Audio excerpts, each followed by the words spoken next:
Good morning and warm greetings from Spain. With apologies, this is a recorded version of my talk because the time slot I've been allocated, 11 to 11:30 Beijing time, is in the middle of the night for me.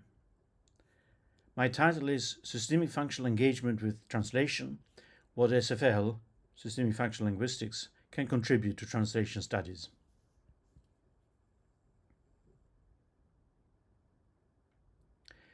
It struck me that the nice vignette on the program reminds me of the title of a recent contribution to translation by two colleagues of mine, Ma and Wang, translating Tagore's Stray Birds into Chinese. This is in fact one of a number of very recent systemic functional contributions to the engagement with translation and the study of translation. Here you have a collection of these recent contributions just in the last few years. And you can see the team of Wang and Ma have contributed a number of them. But the systemic functional engagement with translation goes far back in time. This is just a timeline display across different schools in linguistics, but also other disciplines that have engaged with translation since the 1920s. In systemic functional linguistics, or what the precursor to systemic functional linguistics, this started in the 1950s with Michael Halliday's work on machine translation, suggesting a mechanical thesaurus as a way of exploring choice, open to translation, modeling of translation, machine translation. And that was in turn informed by earlier work in anthropology, Malinowski's contextualism. When translation study professionals and scholars talked about the cultural turn in translation several decades ago, they did not tend to refer to the much earlier work in the 1920s onwards by Malinowski. But this was taken into account by Michael Halliday's teacher, J.R. Firth, contextualism, and further built into the work in systemic functional linguistics. So there have been activities in and around translation studies in SFL since the 50s and the pre-SFL work, Firthian theory. And this has now led to the veritable explosion of new studies, and this is a trend that's continuing very strongly. In the abstract to my talk, I made a number of points, but when I discovered that the time slot is 30 minutes, I had to change gears and make sure that the presentation would fit within 30 minutes. So I'll focus on systemic functional engagement translation or translation studies, special properties. All these are derived from systemic functional theory of language and context in general. So they're thus related to a general holistic theory of language. They're not purpose-built for the investigation, for the engagement, for the theorization of translation, or translation interpreting. I've listed 6 properties here. The list is, of course, not exhaustive. 1. Translation treated as part of a general theory of language, as I already mentioned, and also other semiotic systems in context. And thus, 2. Translation seen as related to other multilingual and metalingual phenomena. 3. Translation interpreted as choice. In the first instance, choice in the recreation of meanings in context. We might call this remeaning. So not rewriting, but remeaning. So this results in the creation of a relation between the original and the translated text. And we can thus view translation in terms of both the product, the relation between original and translated text, and the process leading to the product, as has become increasingly popular in TPR, translation process research. And within this general heading, choices recreating meaning are dispersed into a spectrum of metafunctional modes of meaning. There's a range of different kinds of meaning, all taken into account. 2. Choices are among options in the meaning potentials of the language involved, or, more narrowly, the registerial subpotentials, relating the potentials to instances, the original and the translated text in their context, and calibrated in terms of these contexts. 4. Following from this, translation located in context, the context of the source and target language, and also, importantly, the meta-context of translation. 5. Taking a step even further back, translation conceptualized as dispersed across the ordered typology of systems. So within semiotic systems, but also within lower order systems. And 6, and I'll make this conclusion, translation as a many-splendid thing. First, just the notion of the interpretation of translation as an identity relation created between source and target. Well, there is a favored clause type in English where we gloss things. And that is in a sense the gloss type behind bilingual dictionaries. But here's a sign I discovered in Sydney a number of years ago in front of a school. No stopping means no stopping. So this is a relational clause identifying an intensive, and you have something to be glossed, no stopping. That's the token in this identifying relationship. A process of glossing means, and then the gloss, the value, no stopping. So this is, of course, slightly humorous to make a point, but it is precisely what we get when we put a original text and relate it to a translated text, as in this example of translation of the beginning of a CNN article in Arabic.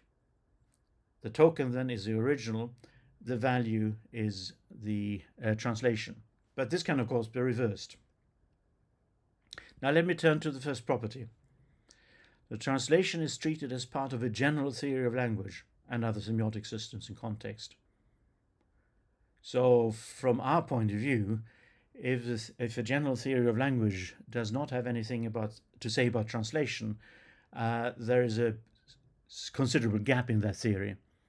Translation, interpreting, these must find some place where they explored, explained in the general theory of language.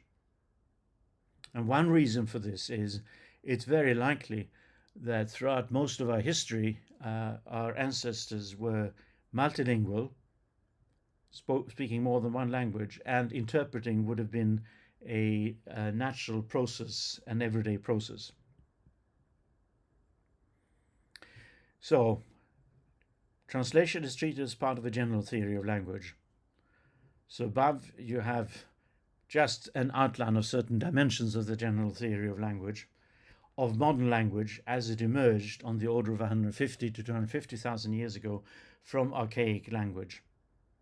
So one is the hierarchy of stratification, another is the decline of instantiation, yet another is the spectrum of metafunction, and then within each stratum, hierarchy of rank, paradigmatic and of axis, paradigmatic axis, syntagmatic axis.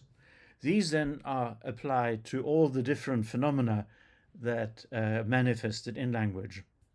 And that includes then, from the point of view of what linguists do, description, comparison, study of code mixing, or code switching, of translation, interpreting of translanguages, and so on. And when you involve more languages, typology. So this is one way of locating studies of translation and interpreting. And we've suggested that there is a lot to be gained by taking as one view an understanding of these as part of multilingual studies. In other words, relating the study of translation and interpreting to, for example, the study of comparison or the study of code switching or mixing, and, including more languages, the study of language typology. Just the initial illustration of the benefits of using a general theory of language in exploring translation.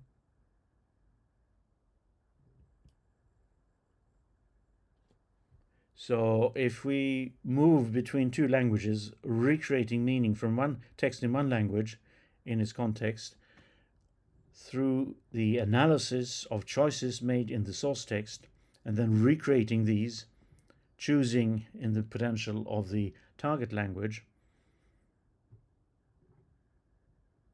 then one thing that falls out is the move between source language-driven translation and target language-driven translation, and anything in between.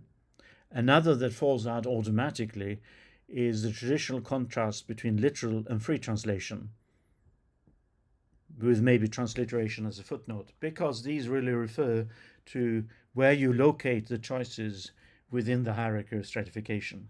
So, for example, interlinear glossing would be a very special kind of translation used by linguists when they explicate source language patterns, grammatical patterns. But it's part of a general conception of translation as a many-splendid thing.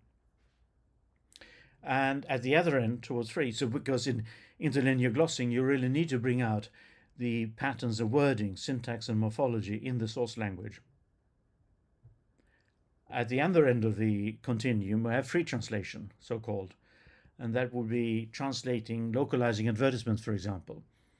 So translator as target language communicator as well. A register advertisement studied by A. Steiner, for example, published in a book from 2004.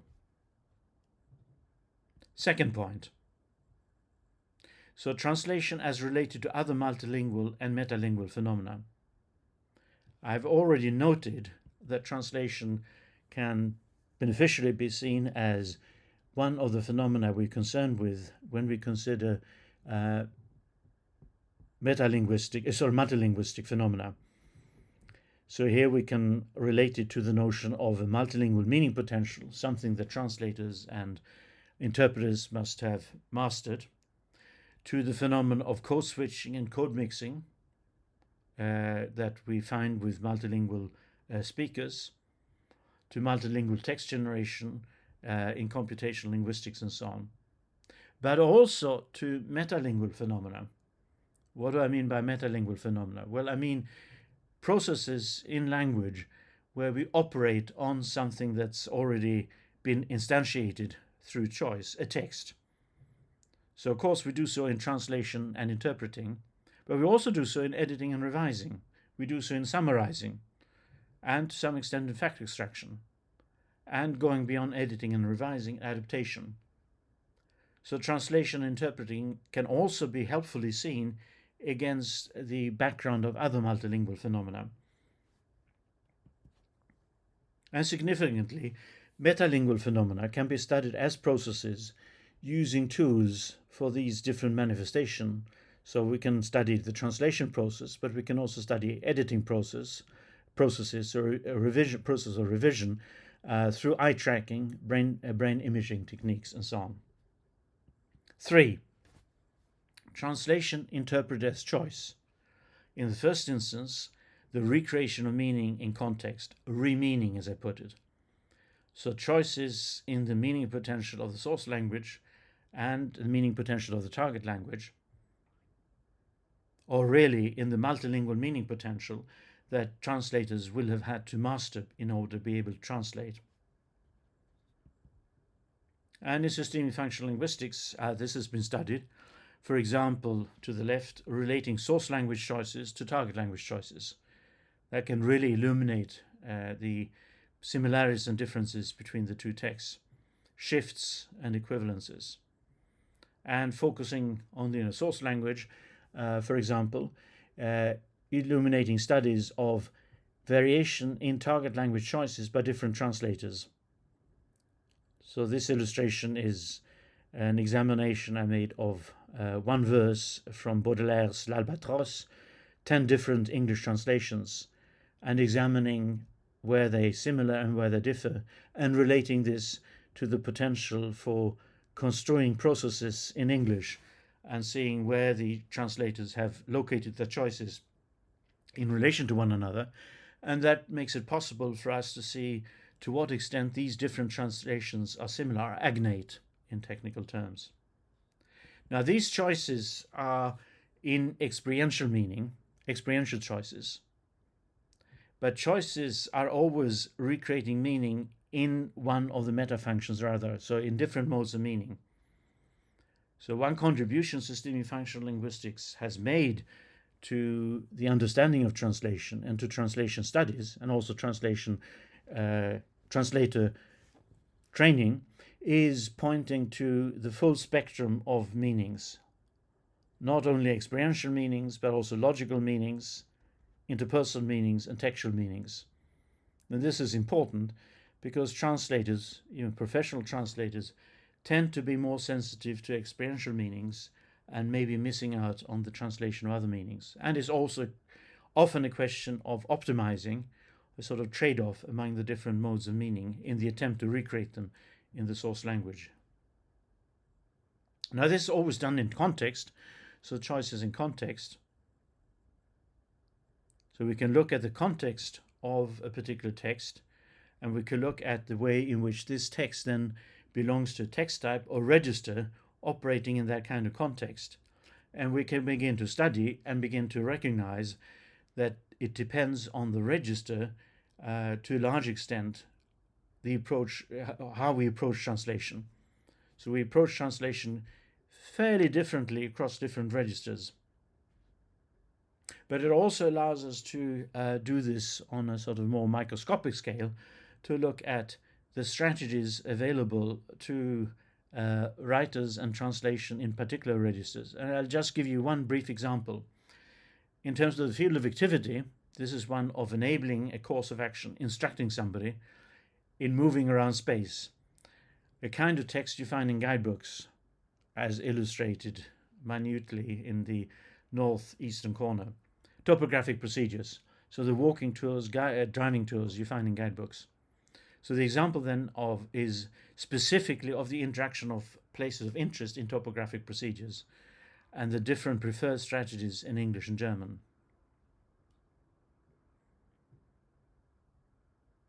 The diagram in the middle says context, semantics, lexicogrammar, but let me show it to you step by step. So we start with context. In introducing a place of interest comes after movement, so instruction in movement.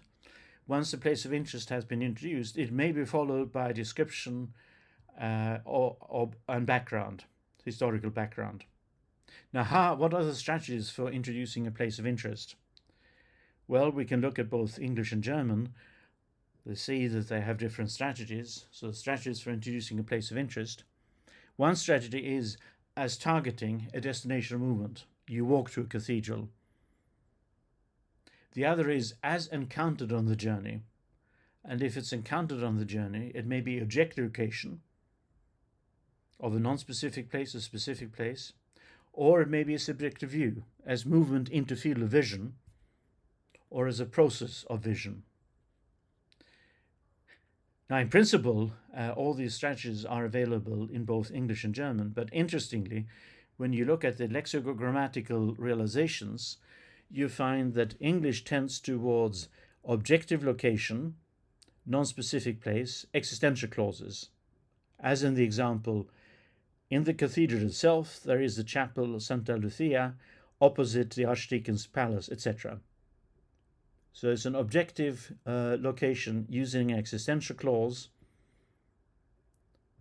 and is thematized by the location, and then as part of the new information, the focus of new information is the place of interest, the chapel of Santa Lucia.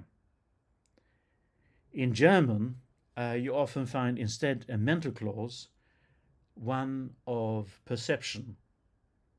So in the cathedral itself, can one, the chapel, Heilige Lucie, admire? In der Kathedrale selbst kann man die Kapelle, etc. bewundern. And these are tendencies, and one can explain them by reference to particular properties of the lexicogrammars of German and English.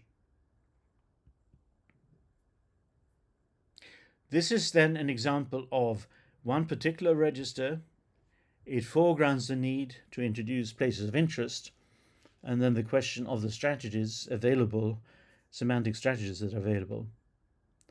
But it's really just part of the picture of translation of text in different registers.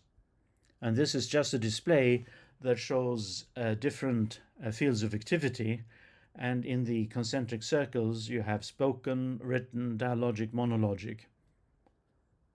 And so the point to make is that there are actually different specializations of translation interpreting depending on the register.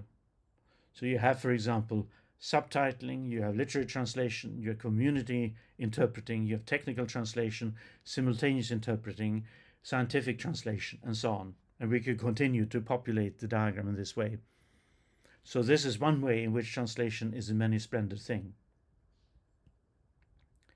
Now, I've already mentioned the context of translation, and I'd just like to make it explicit that there are a number of different contexts. Specifically,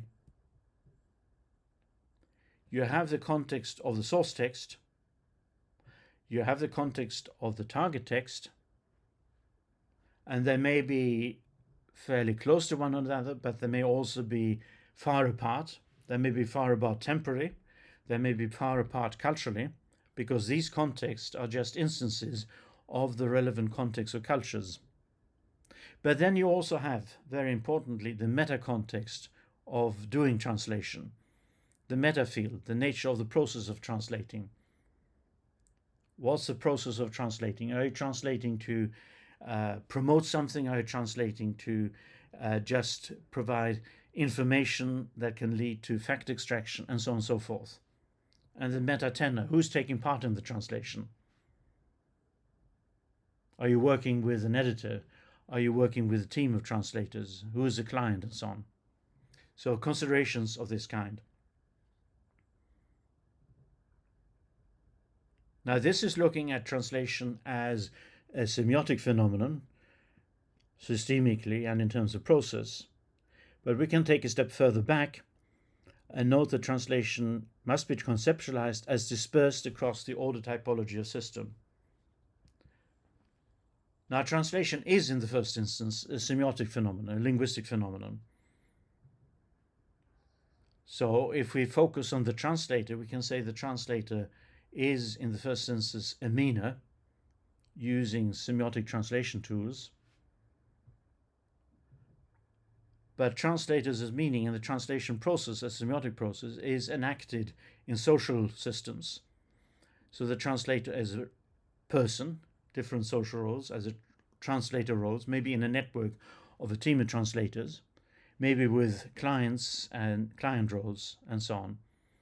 So then questions of the management of the translation process, the economics of the translation process, and the products and so on come into focus. But then, of course, the translator as meaner, as person, is also embodied. The translator is an organism.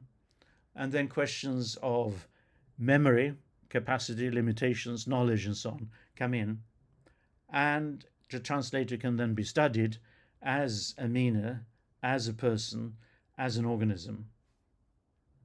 And one exciting area of development is, of course, precisely relating the study of the translator as meaner and the translator as organism.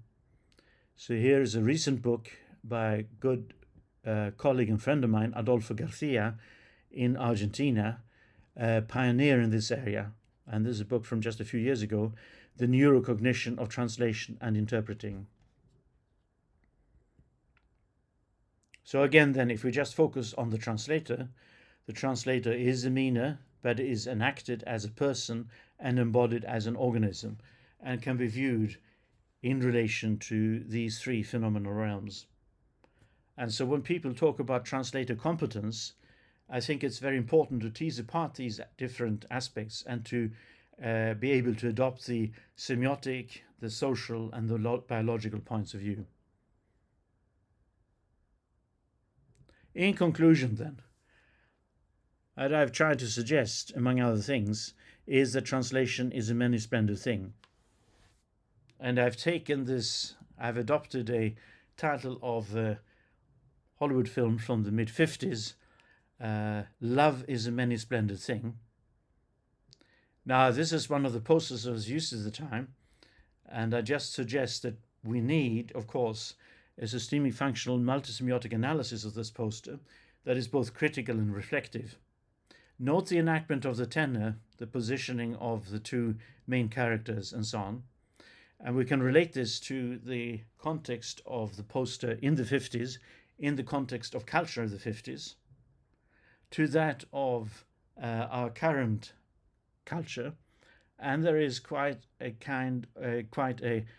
divide between the two. So we can think of this as an exercise in imagined translation and contrastive analysis. But that is, of course, often the situation that translators find themselves in. It may, as I said, be a temporal distance, but it may also be a synchronic cultural distance. And it's interesting to note that this film was reissued or released in a Blu-ray version. The poster had changed quite considerably. And there are also other versions at the time that is more equal between the two main characters. So what are the splendors in translation? Well, just a few of them. If you focus on stratum and within a stratum rank and axis, the fact that all the different strata are relevant. Now, prototypically, translation is a semantic process taking place in context, but I've noted that the other strata may also be relevant. The focus on register, and I try to illustrate that, and the different approaches to translation depending on the register, say medical translation as opposed to promotional translation or advertisements or of other promotional materials. And I said something about field, tenor, and mode.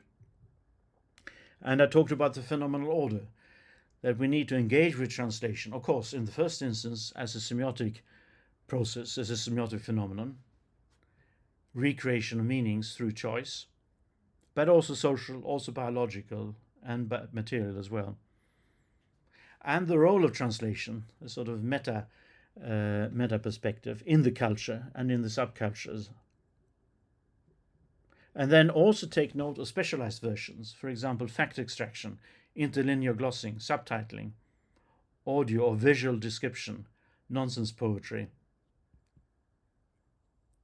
So let me close by just an allusion to the translation of poetry by Christian Morgenstern from German into English.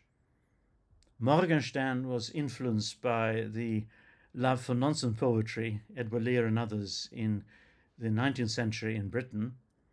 And here is an example of a translation of a poem in German, Die Trichter, zwei Trichter wandern durch die Nacht, etc. Now you will note that this is a translation that has to take the expression plane into consideration as well, because they're talking about two funnels, or it's about two funnels, and the shape of the first verse, of the first stanza is, and the only stanza is in a shape of a funnel. So the translator has to take that into consideration. And here are two different versions suggested by an English translator, Max Knight. So Morgenstern's poetry was influenced by nonsense, English literary nonsense, and that is then an interesting challenge for translators, as in attempts to translate Jabberwocky. And here's just an example of a partial nonsense poem in German, and the attempt then to recreate this in English. So to get at that, then, one could say a summary of this is translating patterns in their environment. It goes back to an article or chapter I wrote a bit over 20 years ago. So when we translate patterns and wordings in their stratal environment and patterns and semantics in their stratal environment context, and we translate lower ranking patterns within a stratum within higher ranking ones. So in the grammar, words within groups, within clauses. So we try to maximize the environment so as to be as informed as possible in doing the translation. And the same point about axis, structure is translated in the environment of system, and instantiation, texts are translated in the environment of registers, and then you may access the overall meaning potential. So this is a diagrammatic display that may be familiar, and we had metafunction. But you'll hear more about this in Wangbo's talk later today. theorizing translation as recreation of meaning in context. Thank you.